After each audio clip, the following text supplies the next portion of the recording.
Hey everyone, so this is something I've been working on recently which I'm pretty excited to show you. It's a light modification that I made to the Aqua One Ecostyle LED lights. The stock LEDs that came with the tank were okay. They weren't so good for growing plants though, because they weren't that bright and the color was quite bluish. So you might remember that I actually stopped using them. I bought a different light online and I've been using the other light for about 2 years now.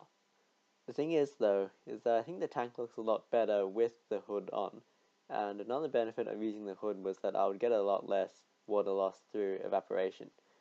The light unit was actually integrated into the hood though, so I couldn't use a different light and the hood at the same time. There just wasn't enough room. So the idea for the light mod actually came about sort of by accident.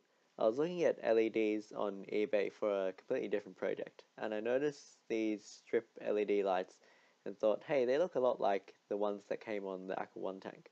So I took a closer look at the ones on the tank and realized that they were the same type.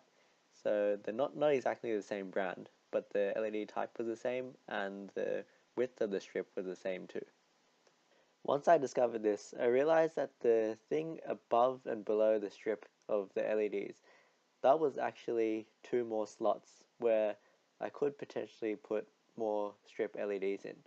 So I went to eBay and I bought two more of these strip LEDs. One was a white one and that cost me $1.70, and one was a red blue strip which cost me $3.80. They took about 2 weeks to arrive from China to Australia, which is pretty quick, considering normally it takes at least a month for these cheap eBay things. But yeah, this is what the strip actually looks like. It's got a aluminium housing, but you can slide the LED strip straight out. And on the end of the LED, there's two wires that are soldered onto the pads, which you can use to power the LEDs.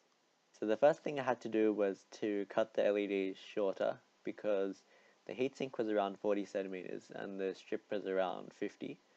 So you can cut actually along the lines and it doesn't affect the LED because they're all wired up in parallel. After cutting the LEDs, it was time to put them into the heatsink.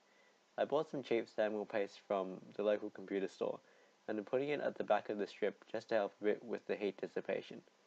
At first I was a bit worried that as I slide the strip in, the heatsink would scrape off all the thermal paste, but that didn't really happen, so I think it should do its job.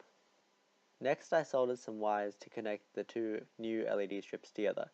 I was just connecting the positive pad to the positive pad and negative to negative.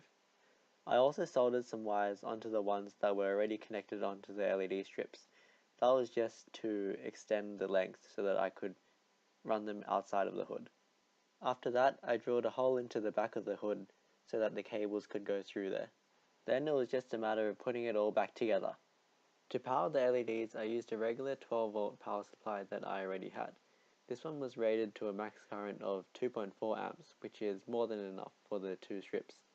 I used a screw terminal barrel connector to connect the two wires to the power supply, and I kept the original light strip running on the original power supply that it came with.